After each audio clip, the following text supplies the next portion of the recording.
آئندہ 2 ہفتوں میں ایران کے خلاف مکمل فتح کا اعلان متوقع ہے۔ معاہدے کے بعد تیل کی قیمتیں تیزی سے نیچے آ جائیں گی۔ امریکی صدر ڈونلڈ ٹرمپ کو امید، کہتے ہیں کہ ایران جوہری ہتھیار حاصل نہ کرنے سے متعلق بڑی رعایتیں دینے پر آمادہ۔ وہ بہت اچھا معاہدہ کرنا چاہتا ہے۔ تہران کے خلاف اسرائیلی رد عمل کو محدود کرنے کی کوشش کی۔ نتن یاہو کو بتایا کہ جنگ شروع کی تو تنہا چھوڑ دیا جائے گا۔ دعویٰ کیا کہ 5 ممالک نے مجھ سے نتن یاہو پر دباؤ ڈالنے کی درخواست کی۔ امریکی صدر کا معاہدے تک آبنائے ہرمز کی ناکبندی پوری قوت سے جاری رکھنے کا اعلان۔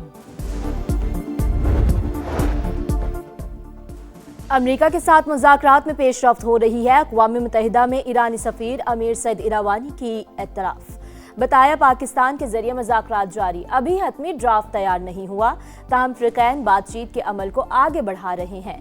ایران کے نائب صدر رضا عارف بولے، دشمن نے کم سے کم وقت میں ایرانی رد عمل کا مزہ چکھ لیا۔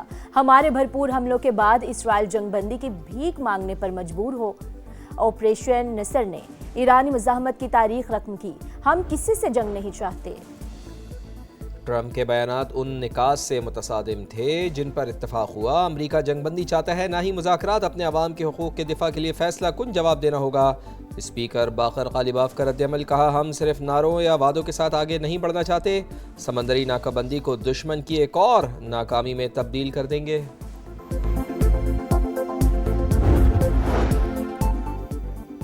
پاکستان کے تنازع کے پرامن اور سفارتی حل کے لیے سنجیدہ کوششیں جاری، منصفانہ حل کے حصول کے قریب، کامیابی کے امکانات روشن، فریقین تحمل اور بردباری کا مظاہرہ کریں۔ وزیر اعظم شہباز شریف کی اپیل، امن کو ایک اور موقع دینے اور کشیدگی میں اضافہ نہ کرنے پر زور، تشدد اور تباہی کے بجائے سفارتکاری کا راستہ اختیار کرنے کی درخواست، امن، استحکام اور مذاکرات کے فروغ کے لیے کوششیں جاری رکھنے کا عزم۔ افغان سرزمین دہشت گرد تنظیموں کے لیے محفوظ پناہ گاہ، حالیہ حملوں میں غیر معمولی اضافہ عالمی امن کے لیے خطرہ ہے۔ اقوام متحدہ میں پاکستان کے مستقل مندوب عاصم افتخار نے خبردار کر دیا، کہا پاکستان میں دہشت گردی کی کارروائیوں میں افغان شہریوں کے ملوث ہونے کے شواہد موجود ہیں۔ دہشت گرد گروہ غیر ملکی افواج کا چھوڑا ہوا اربوں ڈالرز کا جدید اسلحہ استعمال کر رہے ہیں، خود مختاری، علاقائی سالمیت اور قومی سلامتی کے لیے اپنا دفاع کریں گے۔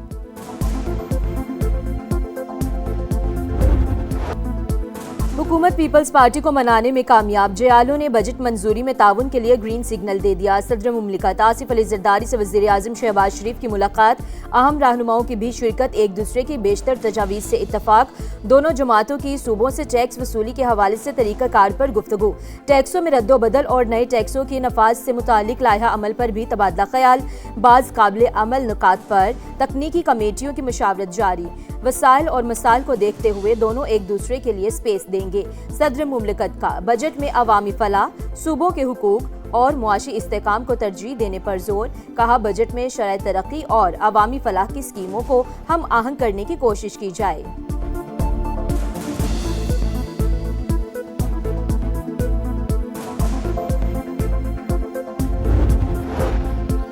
وفاقی بجٹ 11 یا 12 جون کو پیش کرنے کی تجویز، بعض حلقوں کو بجٹ 14 جون تک جانے کا بھی خدشہ۔ حکومت حتمی فیصلہ اتحادی جماعتوں کی مشاورت سے جلد کرے گی۔ اتحادی جماعت کا ترقیاتی بجٹ 50 ارب سے بڑھا کر 62 ارب روپے کر دیا گیا۔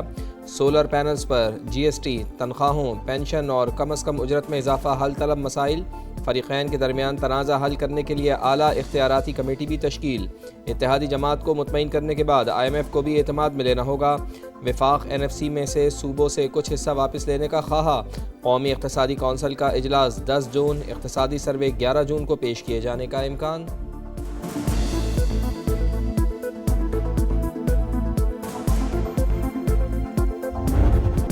گلگت بلتستان الیکشن میں کامیابی پر کراچی میں جیالوں کا جشن، پیپلز سیکریٹریٹ پر کارکنوں کا ڈھول کی تھاپ پر رقص، ایک دوسرے کو مٹھائی کھلائی۔ گلگت بلتستان میں پیپلز پارٹی نے 8 نشستوں پر کامیابی سمیٹ لی، 7 آزاد امیدواروں نے بھی میدان مار لیا۔ نون لیگ کی 4 نشستیں ایک ایم ڈبلیو ایم کے نام رہی۔ 24 میں سے 20 حلقوں کے غیر حتمی غیر سرکاری نتائج آ گئے، 4 کے نتائج آنا باقی۔ چلاس میں 4 حلقوں کے نتائج کے خلاف امیدواروں کے حامیوں کا احتجاج، ڈی آر او آفس کے باہر دھرنا، پولیس کی مظاہرین کو منتشر کرنے کے لیے شیلنگ۔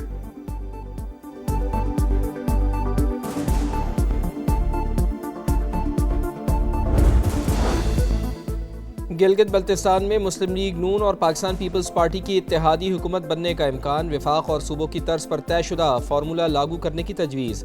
وزیر اعلیٰ پیپلز پارٹی گورنر مسلم لیگ نون کا ہوگا، وزارتوں کی تقسیم 60 اور 40% فارمولے کے تحت ہوگی۔ خواجہ سعد رفیق کہتے ہیں پیپلز پارٹی حکومت بنائے تو مسلم لیگ نون اپوزیشن میں بیٹھے، کوئی حکومت 5 سال میں گلگت بلتستان کی تقدیر نہیں بدل سکتی، 20 سال کا روڈ میپ بنائیں۔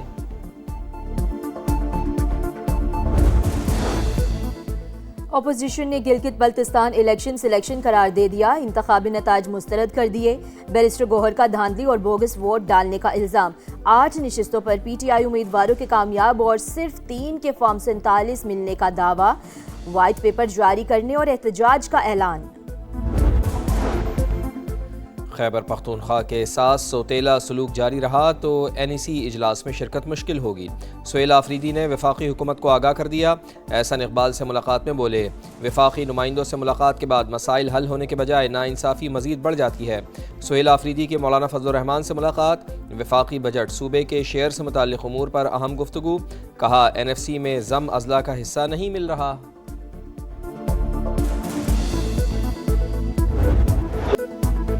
بڑے پیمانے پر تشدد نہ ہوا تو مظفر آباد اور میر پور میں کچھ نہیں کر پائیں گے، منصوبے پر عمل کے لیے فورسز کی تعداد کا جائزہ لے کر فیصلہ کیا جائے۔ کالعدم جوائنٹ عوامی ایکشن کمیٹی کے شوکت نواز میر اور خواجہ مہران کی آڈیو کال لیک، راولہ کوٹ میں دہشت گرد حملے اور لاشیں گرانے کی پیشگی منصوبہ بندی کی جا رہی تھی۔ کال لیک سے واضح ہو گیا ماہرین نے جوائنٹ عوامی ایکشن کمیٹی پر پابندی درست قرار دے دی۔ راولہ کوٹ میں کالعدم جوائنٹ ایکشن کمیٹی کے شرپسند بے لگام، مکروہ اور دہشت گردانہ چہرہ بے نقاب، پولیس اور قانون نافذ کرنے والے اداروں پر حملہ منصوبہ بندی سے کیا گیا۔ پولیس اہلکاروں کو تشدد کا نشانہ بنایا گیا، سیدھی گولیاں چلائی گئیں، لاش کی بے حرمتی کی گئی، خوفناک ویڈیوز منظر عام پر آ گئیں۔ فائرنگ سے 4 اہلکار شہید اور 20 سے زائد زخمی ہوئے۔ پاکستان نے آزاد جموں کشمیر سے متعلق غیر ضروری ریمارکس مسترد کر دیے۔ برطانیہ میں مقیم افراد کی غیر ذمہ دارانہ اور غلط اطلاعات پر مبنی باتوں پر اظہار تشویش، پاکستان کے اندرونی معاملات میں مداخلت سے گریز کا مشورہ، شہید اہلکاروں کی نماز جنازہ ادا، آئی جی سمیت اعلیٰ سول اور عسکری حکام کی شرکت، آئی جی کا شہداء کو خراج عقیدت، کہا چند عناصر بچوں کو ورغلا رہے ہیں۔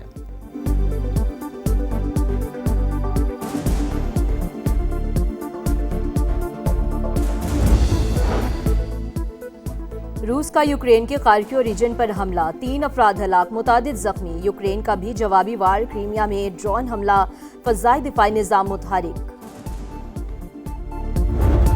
فلپائن میں 7.8 شدت کا خوفناک زلزلہ، اموات کی تعداد 32 ہو گئی، 200 زخمی، متعدد عمارتیں ملبے کا ڈھیر۔ مینیٹاناؤ کے قریب ہنگامی صورتحال، زلزلے سے عمارتوں کی تباہی کی خوفناک ویڈیو سامنے آ گئیں، آفٹر شاکس کا سلسلہ جاری۔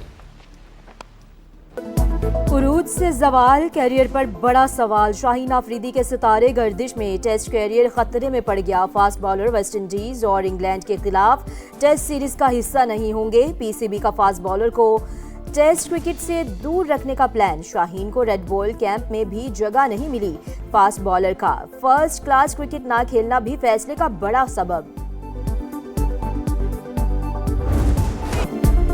اسٹیج سج گیا، ماحول بن گیا، فٹ بال کا میگا ایونٹ کا final count down, mega event کا میلہ سجنے میں 2 روز باقی، جوش و خروش عروج پر، جرمن فینز نے سڑکیں اور محلے سجا دیے، ٹیموں کی آمد کا سلسلہ جاری، ترکیے کے کھلاڑیوں کا امریکہ پہنچنے پر شاندار استقبال، الجزائر کے کھلاڑی بھی بلند عزائم کے ساتھ کینسس پہنچ گئے، محمد صلاح کی مصری ٹیم نے بھی انٹری دے دی، میامی بیچ پر world cup sticker trading event, مداحوں نے اپنے پسندیدہ فٹ بالرز کے اسٹیکر جمع کیے، مراکش اور ناروے کا دوستانہ میچ 1-1 سے برابر، کروشیا نے سلووینیا کو 1 کے مقابلے میں 2 گول سے شکست دی۔ فٹ بال ورلڈ کپ 11 جون سے شروع ہو رہا ہے۔